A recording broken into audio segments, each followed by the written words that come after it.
This project started with me seeing a yard ornament while browsing the internet, but I wanted one a little larger that had a power takeoff.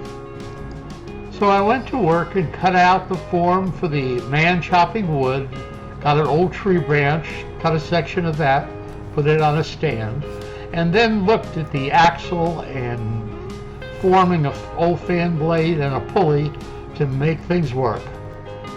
I was able to find enough parts and scraps in my workshop to get this thing pretty well put together. Now let's take it out and try it.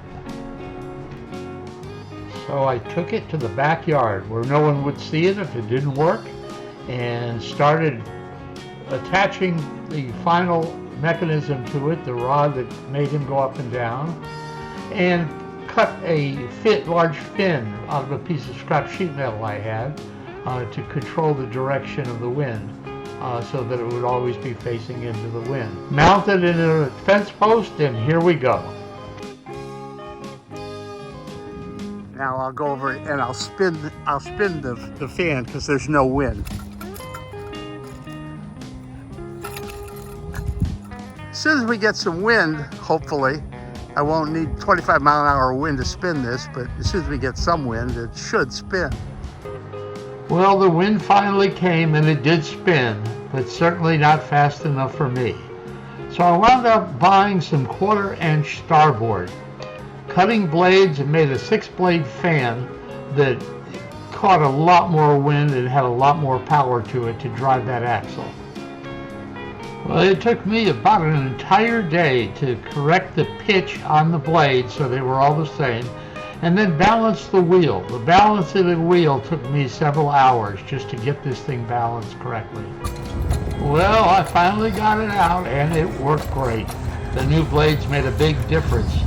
The only problem I saw was I had old bearings in it, and I'd like to replace the bearings. I wasn't real happy with that, and I wasn't real happy with the size of the fin because it didn't change direction as quickly as it should have.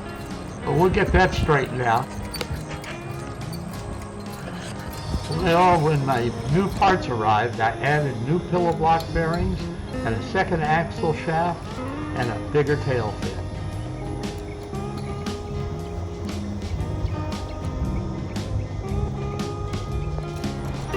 When we finally got some wind, it took a while, maybe an hour or so, for those bearings to loosen up, and I still need to tighten up that thrust bearing that it revolves on.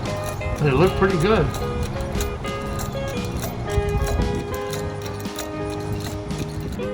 I still have a lot to finish on my windmill, such as painting it and what to connect that second axle to. But I can always count on my wonderful wife Sharon to help me out whenever there's just not enough wind. Now all I have to do is explain to Max, my dog, exactly what that windmill is doing in our yard.